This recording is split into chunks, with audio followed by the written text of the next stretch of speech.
la création du monde était un géant, Ouab, qui mangeait tellement que son corps éclata en centaines de morceaux. Ce sont eux qui forment les îles de Palau. Au sud de l'archipel, les Rock Islands offrent le spectacle grandiose d'un chapelet de boules vertes et moussues sur une eau turquoise.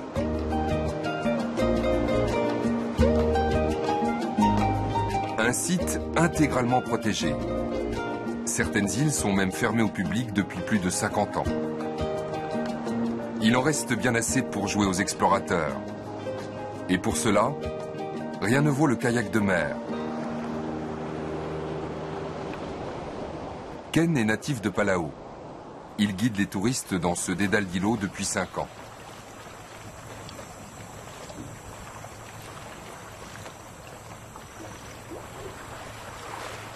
Les Rock Islands sont aujourd'hui inhabités. C'est pourtant ici qu'a commencé l'histoire du peuplement de l'île.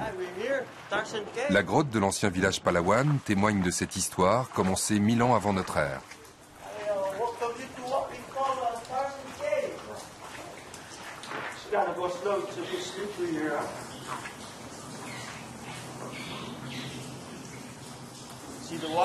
Vous voyez l'eau qui ruisselle du haut? C'est de l'eau douce. Ici, sur l'île, il tombe tous les ans 3,65 m de pluie. Sous ce climat tropical, les plantes colonisent le moindre espace. Beaucoup d'espèces, notamment de palmiers, ne se retrouvent nulle part ailleurs. Vous voyez tout en haut ces racines? Elles plongent vers le sol pour y chercher l'eau. Avec ce qui tombe, les îles sont comme des éponges. Elles absorbent l'eau. Alors les racines vont la chercher. Les arbres prolifèrent et donnent aux îles cette forme de champignon.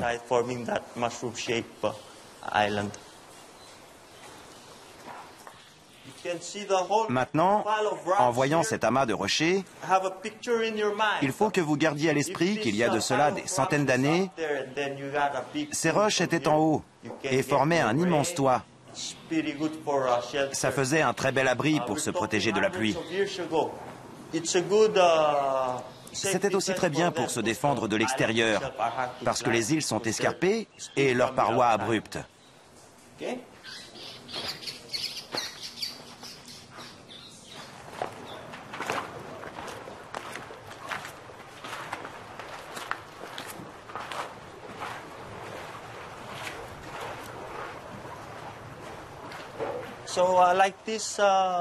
Dans cette grotte, on a retrouvé des ossements humains. Certaines cavités servaient de tombes.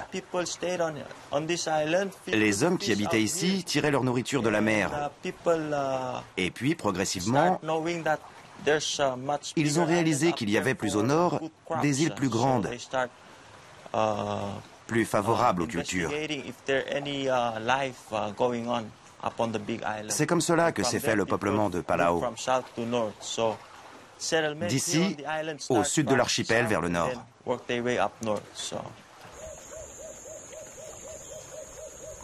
Depuis le départ des hommes plus au nord, une nature vierge règne en maître sur les Rock Islands. Le kayak permet de circuler au plus près des îles et d'en comprendre la forme. La base est sapée par l'érosion des vagues, des marées, par des petits mollusques et le ruissellement des eaux acides sur le calcaire.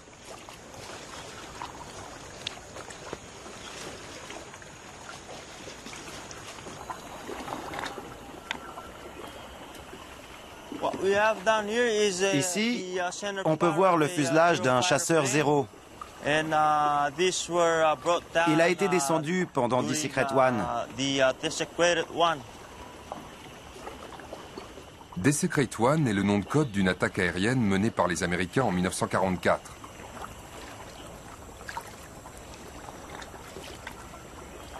Avions, navires de guerre, les eaux de Palau fourmillent d'épaves pour le plus grand bonheur des plongeurs.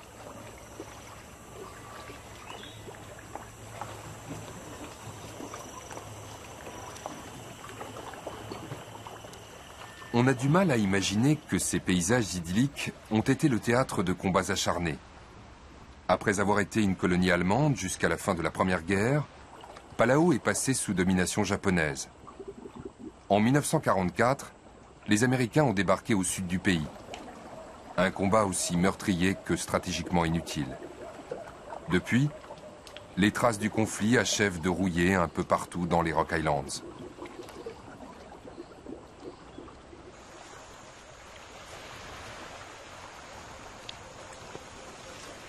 Profiter des Rock Islands, c'est aussi prendre le temps de s'arrêter sur la multitude de petites plages ombragées qui parsèment les îles.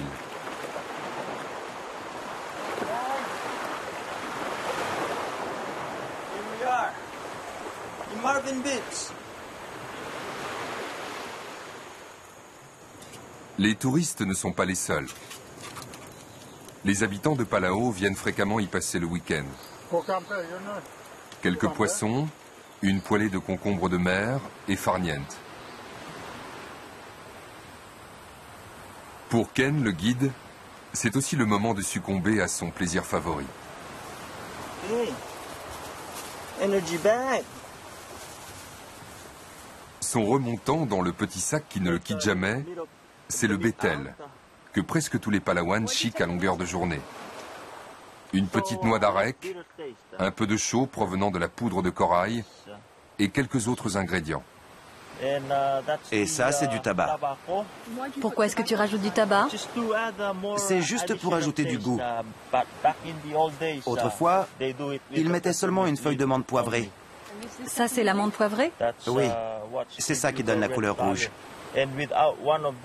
Effet coupe-fin, légèrement grisant, les Palauans sont accros au bétel. Il n'y a rien de mieux que ça. Sers-toi. Merci, je crois que je vais m'en passer.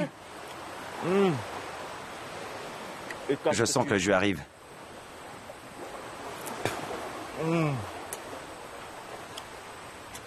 Pas mal.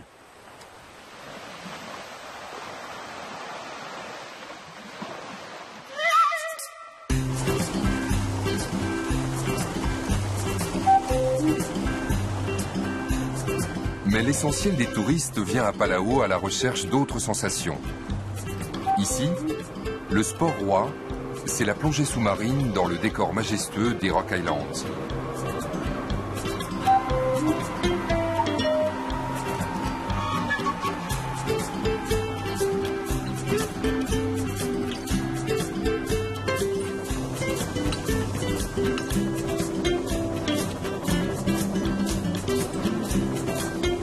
Le commandant Cousteau avait classé les fonds de l'île parmi les plus spectaculaires au monde et depuis les plongeurs se passent le mot. On vient des 4 coins du globe pour explorer des sites de plongée devenus mythiques. Bon, tout le monde me voit? S'il y a du courant, je vous suggère de ne pas nager trop vite.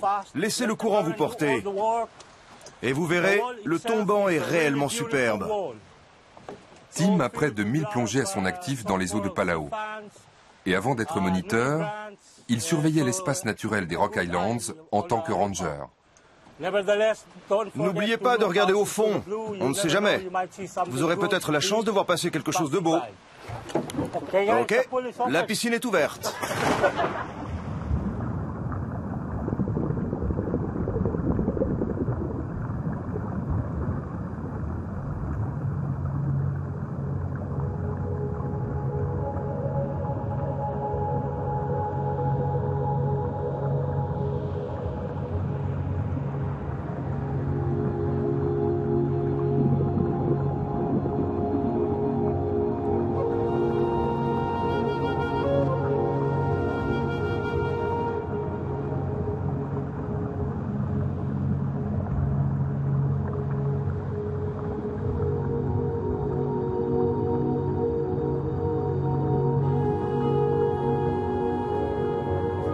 Se retrouver face à un nautile, c'est contempler un peu de la préhistoire. Ce céphalopode n'a quasiment pas changé de forme depuis 400 millions d'années.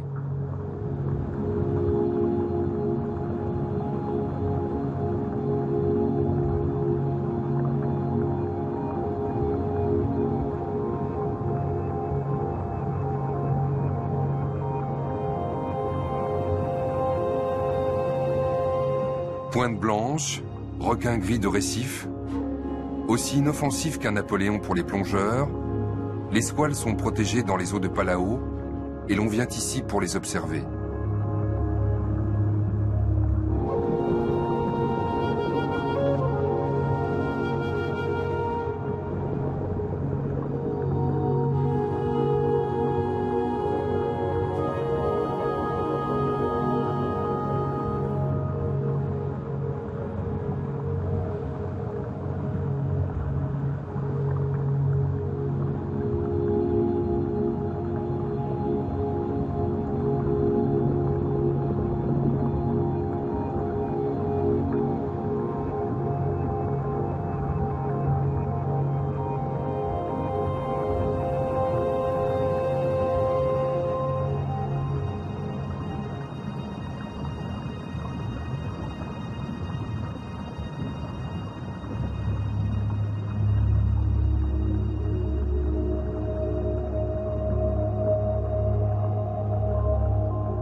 Et sous l'œil indifférent des barracudas, voici la reine des eaux de Palau, la raie manta.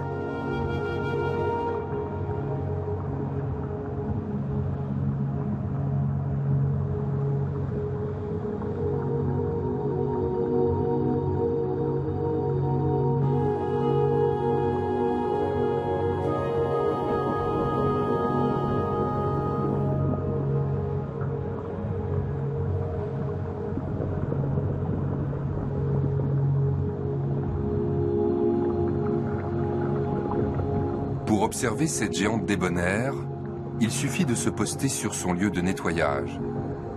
Les raies y circulent lentement pour laisser les labres nettoyeurs leur laver la bouche et débarrasser leurs branchies de tous les parasites.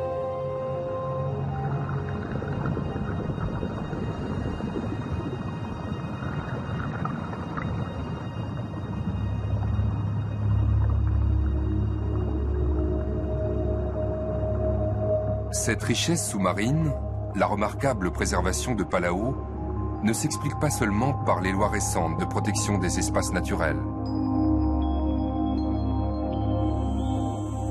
Avant elle, existaient déjà des règles traditionnelles très strictes qui interdisaient la pêche pendant les périodes de reproduction ou protégeaient certaines zones.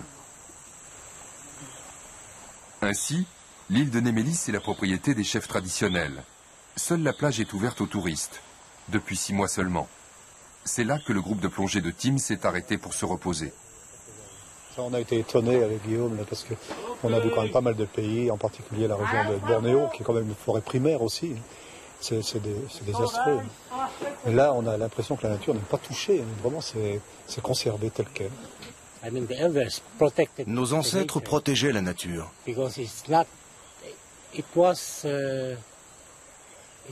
C'était leur moyen de subsistance. Ils vivaient des ressources naturelles. Alors bien sûr, aujourd'hui, le gouvernement considère la nature comme une source de revenus, parce que les touristes affluent dans l'île grâce à elle.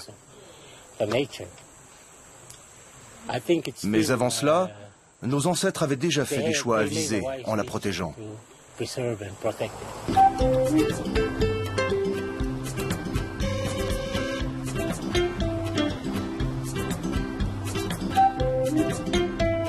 Au nord des Rock Islands, au-dessus de Koror, la grande ville du pays, s'étend la grande île de Bab el-Daob. Une terre presque entièrement vierge et peu peuplée.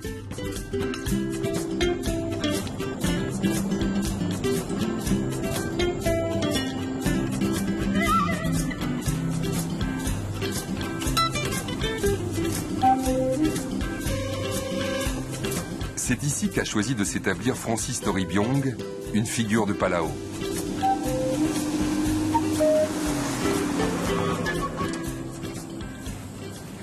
Ce pionnier du tourisme a exploré l'île dans ses moindres recoins, a découvert les principaux sites de plongée. Mais depuis quelques années, il a pris du champ. Sur les terres familiales, il vient de se lancer dans la plantation forestière. Cet arbre-là, c'est de l'acajou. Et celui-là aussi. Francis a aussi planté du teck, des noni, des citronniers. Il aimerait que d'autres Palawans suivent sa démarche de précurseur. Ici, seul l'environnement permet de générer de l'argent. Mais à un moment donné, il faut faire attention, ralentir, sans quoi nous allons détruire l'île.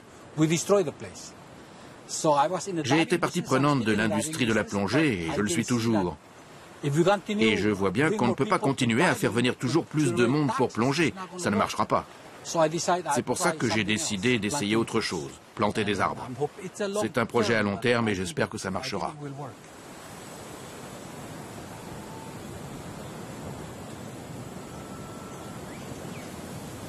La démarche est nouvelle à Palau. Les terres de l'archipel ne sont presque pas exploitées. Cet arbre ne vient pas de Palau. C'est moi qui l'ai amené ici. Il me permet d'améliorer la terre, de faire en sorte que les autres arbres grandissent mieux. En plus, c'est le genre de bois qu'on pourra utiliser pour des matériaux de construction. Je vais essayer de gagner de l'argent comme ça. Je ne fais pas ça pour moi. Moi, je ne compte plus. Je le fais pour mes enfants. Je suis trop vieux pour ça.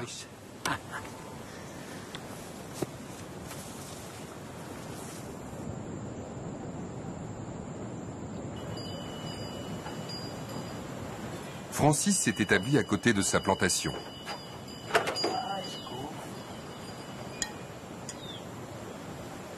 Il a construit sa maison sur une ancienne mine de bauxite exploitée par les Japonais dans l'entre-deux-guerres. 70 ans plus tard, la nature n'a toujours pas repris ses droits. Preuve que l'équilibre est fragile sur ces petites îles.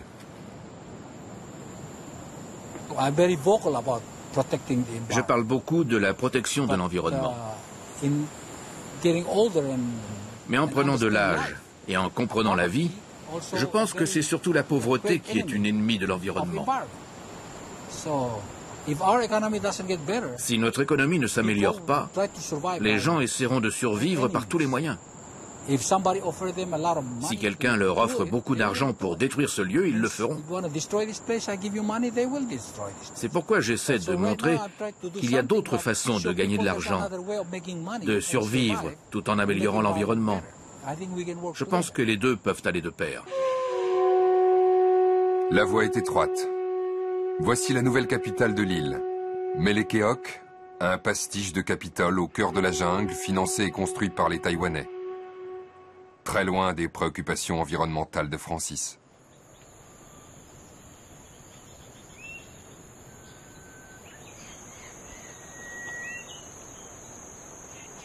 Pas facile d'être un petit pays et un petit paradis. Beaucoup à Palau ont conscience de ce fragile équilibre. Nous sommes au sud-ouest de la grande île, dans l'état d'Emmelik, grand comme un canton français et peuplé de 300 habitants. Leilani Reclay en est la gouverneure. À Emmelik, le témoin le plus visible de la culture palawane, c'est un baï, une maison traditionnelle. C'est un édifice où se réunissaient les chefs autrefois. C'est ici qu'on initiait à l'art de la guerre les jeunes hommes. D'ailleurs, on appelle cela la maison des hommes.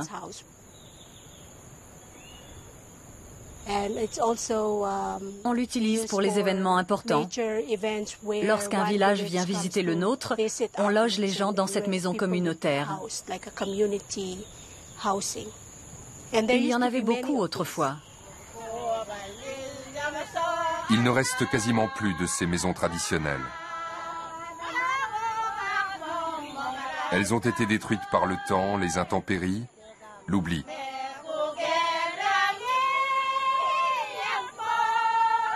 Le peuple palawan est passé au bord de l'extinction et sa culture avec lui.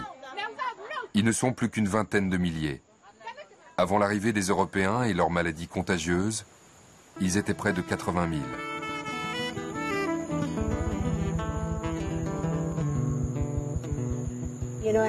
Vous savez, je pense à toutes les personnes qui ont été ici avant moi, en particulier ma famille, mon propre clan, mes ancêtres et le voyage pour arriver ici.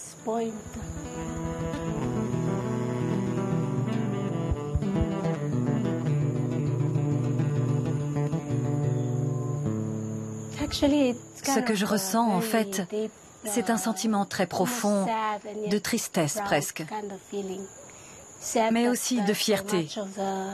Je suis triste en pensant à la richesse disparue de notre histoire, mais fière en même temps, car cette histoire a existé et qu'elle fait toujours partie de nos vies. C'est la raison pour laquelle je m'investis beaucoup pour essayer de préserver et de faire revivre cette culture. Tout simplement parce que c'est quelque chose qui nous différencie des autres peuples, qui fait ce que nous sommes aujourd'hui.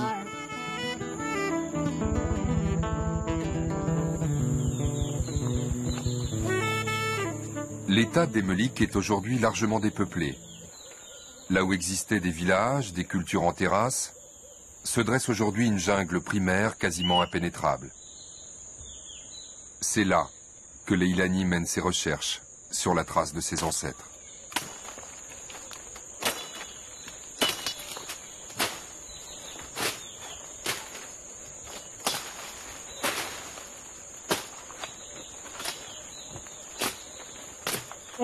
Maintenant, tout est recouvert par la jungle.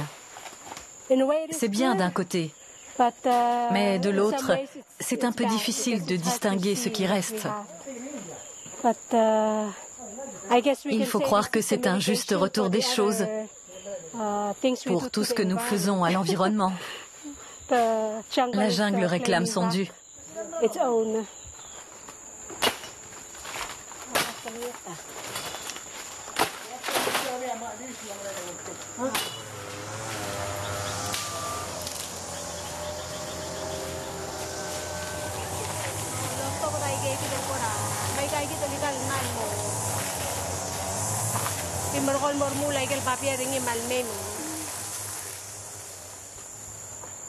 Ce qu'il y a à découvrir, ce sont des kilomètres de sentiers pavés qui couraient dans la jungle pour relier les villages les uns aux autres.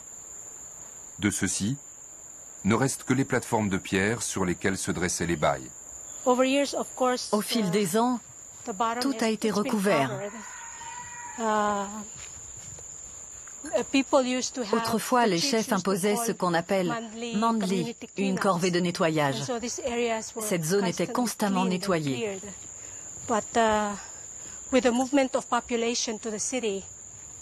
Mais avec la migration vers la grande ville du pays, la jungle a commencé à progresser.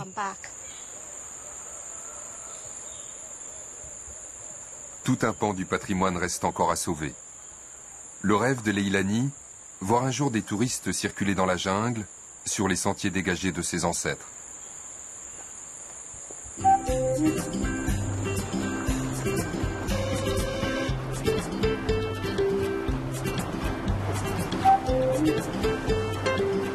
Régulièrement, Francis quitte sa plantation pour poursuivre l'exploration du Nil qu'il n'a jamais cessé de sillonner.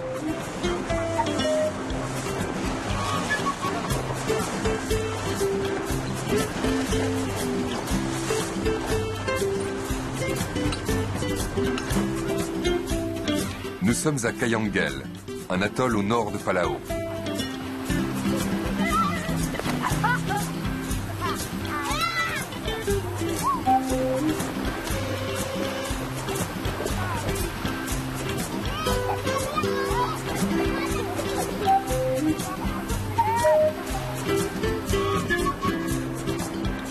Après 2 heures de bateau, Francis vient d'arriver sur l'île.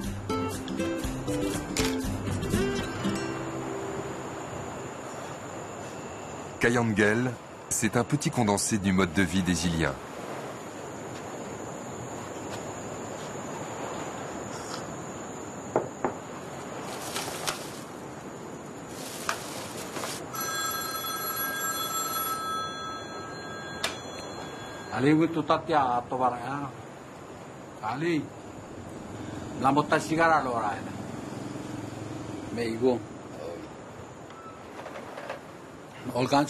N'importe qui appelle et demande n'importe quoi.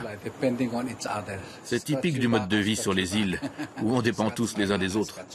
Je te gratte le dos, tu me grattes le dos. Il y a du café pour tout le monde, un abri pour les invités, café public, de l'eau, des bananes.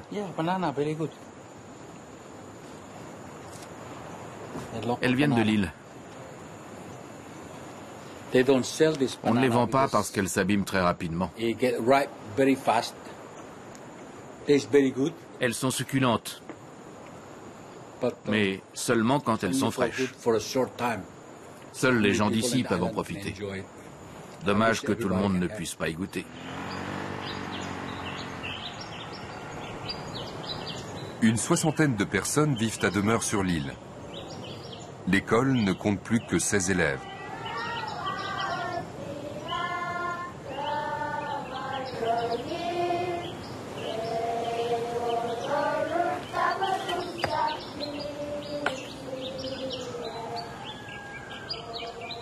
Pour la subsistance quotidienne, il y a la pêche, les fruits et bien sûr l'indispensable noix de coco.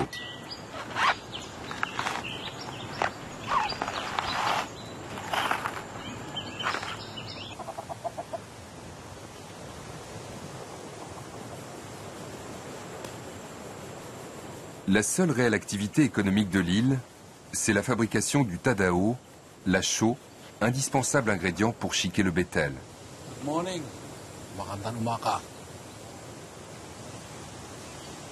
On fabrique le tadao à partir de roches de coraux morts que l'on brûle pendant 24 heures avec du bois. Les rochers deviennent friables, sont concassés, puis filtrés, tamisés, jusqu'à obtenir cette poudre fine. Bon, pour les rochers, ça va. Mais il n'y a plus beaucoup d'arbres sur l'île. Alors je vais essayer de le convaincre de changer son mode de production, d'utiliser un autre moyen de combustion que le bois. C'est toujours le dilemme. D'un côté, la population locale est contente de le voir réussir, mais d'un autre, elle veut aussi que l'île reste verte. C'est le problème, comme dans tout type de business, ici comme partout ailleurs.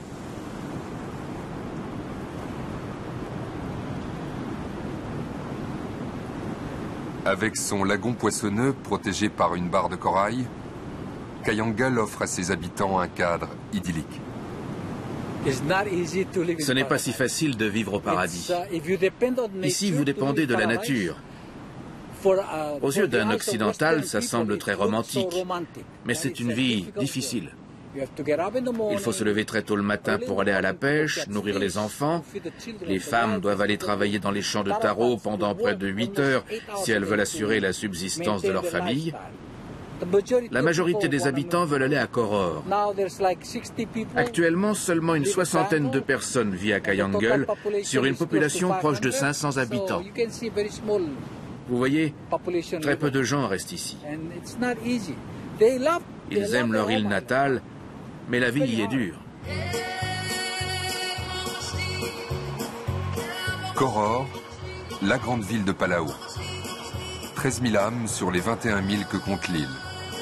Autant dire que tout se passe ici, autour d'une grande rue principale. L'influence de l'ancienne puissance tutélaire, les États-Unis, est visible partout. Le pays n'est indépendant que depuis 1994.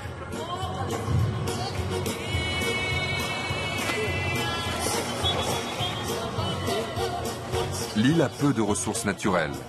Elle vit du tourisme et des aides étrangères.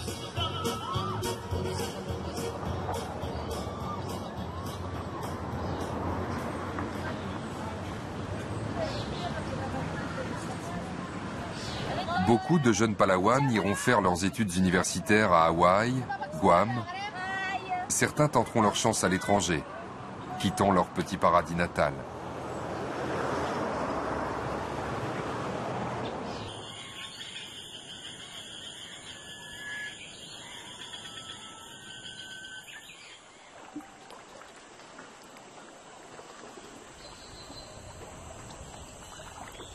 Tout est fait pourtant pour sensibiliser les jeunes de Palau à leur superbe environnement naturel. La plongée sous-marine fait ainsi partie des cours obligatoires pour tous les lycéens.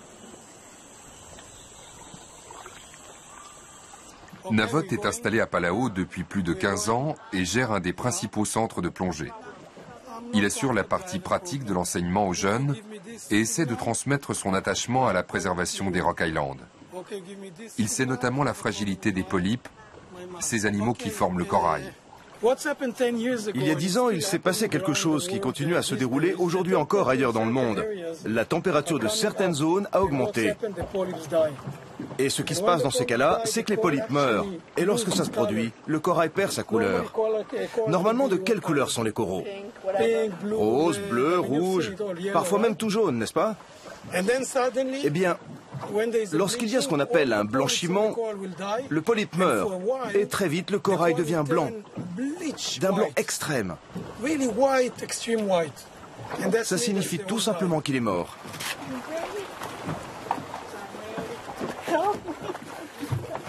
Ok, nous devons sauter de ce côté-ci du bateau.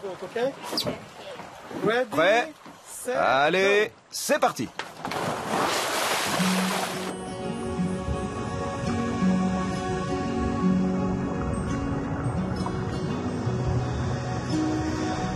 L'écosystème corallien est l'un des plus riches au monde.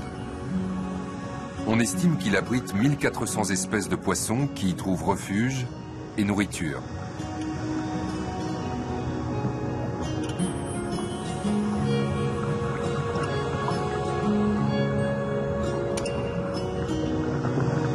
Mais avec le réchauffement dû au phénomène climatique El Niño, un tiers du corail de l'île a blanchi en 1998.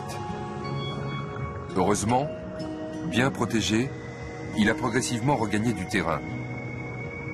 Les récifs de Palau ont retrouvé leur couleur.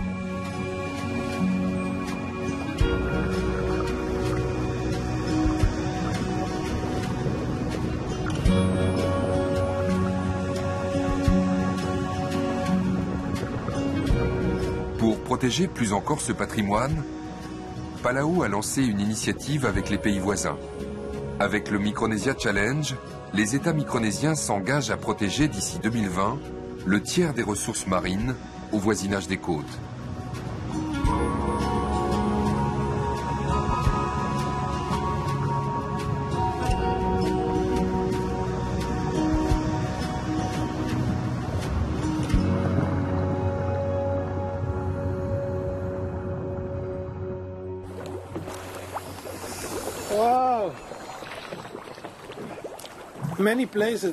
Si vous allez dans les Caraïbes, ça semble vierge en surface, mais vous ne réalisez pas que sous l'eau, tout est mort.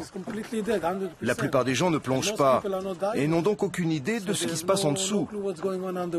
C'est pour ça qu'on a un rôle important. Nous avons ainsi formé à la plongée l'ancien président de Palau. Pendant 8 ans, il a plongé régulièrement. Et pour nous, il est un acteur précieux pour la protection de l'environnement. Et j'espère que le nouveau président se mettra à la plongée, lui aussi.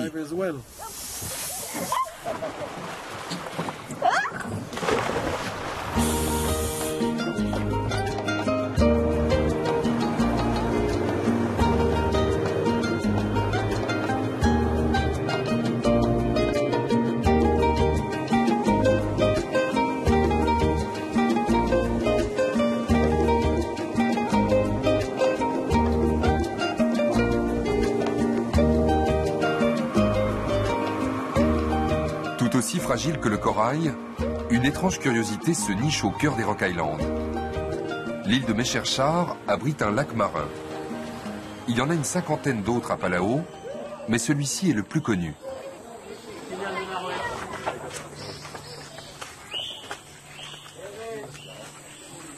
Quelques minutes de montée dans la jungle, puis redescendre sur l'autre versant pour accéder au lac intérieur, dans ce qui ressemble à un cratère.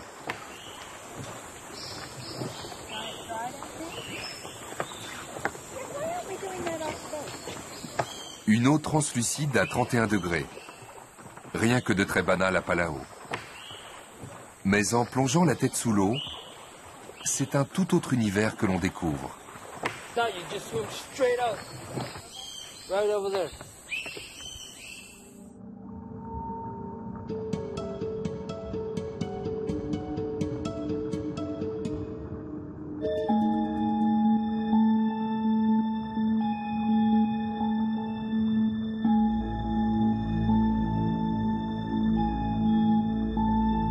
Elles sont des millions, portent le doux nom de Mastigias papua et pisoni et sont inoffensives pour l'homme.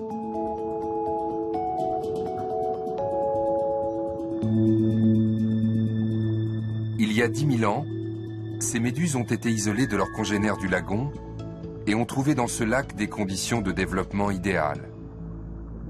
Leur comportement est unique. Immuablement, elles entament tous les jours une migration complexe dans le lac.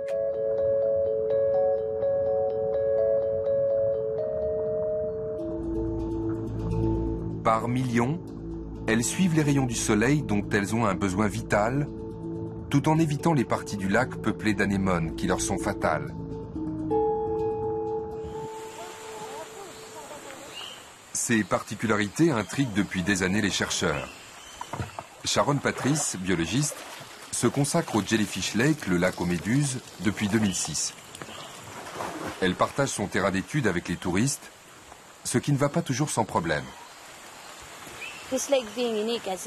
Aussi unique soit-il, ce lac vit toujours sous la menace du nombre important de visiteurs qui viennent ici.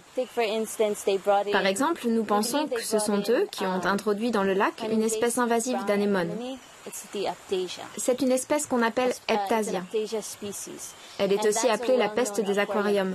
Et ce lac, c'est un peu comme un aquarium. C'est un mélange d'eau salée et d'eau saumâtre. Il est possible qu'un visiteur ait amené une roche ou un coquillage qui contenait l'Aiptasia. On l'a pour la première fois observé ici en 2003, près du ponton. Et après, elle a commencé à s'étendre dans le lac.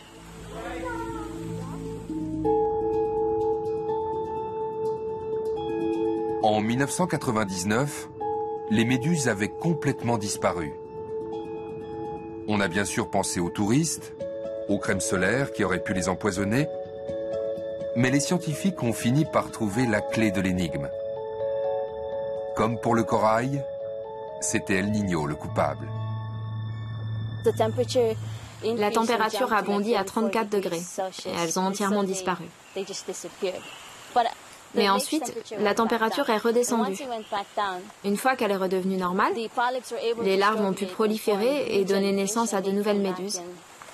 Elles ont donc réapparu et ont repeuplé le lac. Elles sont aujourd'hui 6,9 millions.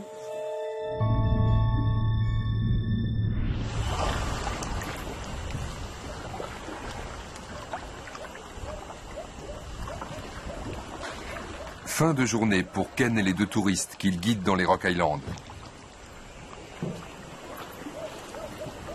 Au détour d'une passe, les parois rocheuses laissent place à la mangrove.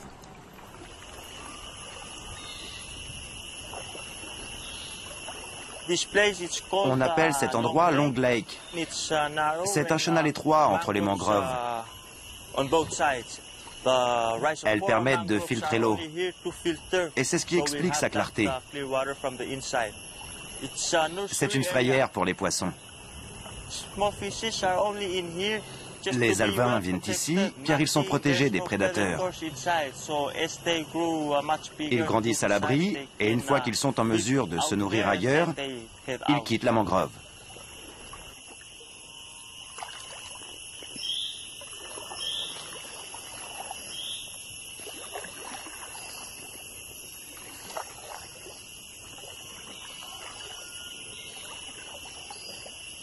Anguilles, crabes rouges des mangroves, la faune est aussi riche que la flore luxuriante.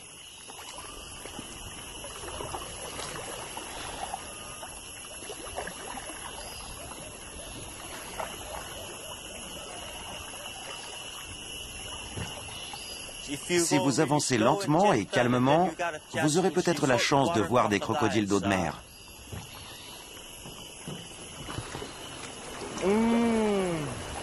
Ce type de crocodile peut faire jusqu'à 5 mètres de long. Mais pas de danger, il fuit l'homme comme la peste.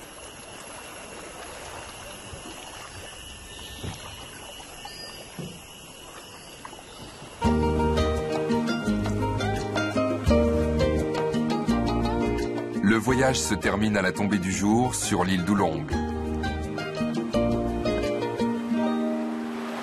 C'est ici qu'eut lieu le premier contact durable entre Palau et les Européens. En 1783, le capitaine anglais Henry Wilson fit naufrage et y passa 6 mois.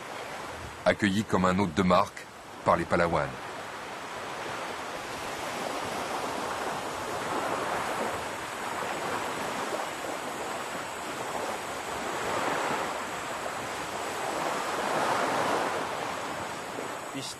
Ici, sur l'île, mon travail est l'un des meilleurs qui soit. Ça permet de venir dans ce genre d'endroit merveilleux et d'en profiter tant qu'il est encore temps. Parce que bien sûr, tout cela va changer dans le futur. Qu'est-ce qui va changer? Eh bien, le réchauffement climatique, la pollution. Par exemple, les eaux ne cessent de monter. Pendant la pleine lune, la marée monte jusque là-bas et ramène le sable à l'eau. Ça recouvre le corail. Et qui dit moins de corail, dit moins de nourriture pour les poissons. C'est l'un des effets du réchauffement. Ce petit paradis a beau être éloigné de milliers de kilomètres, son sort est aussi lié à nos comportements.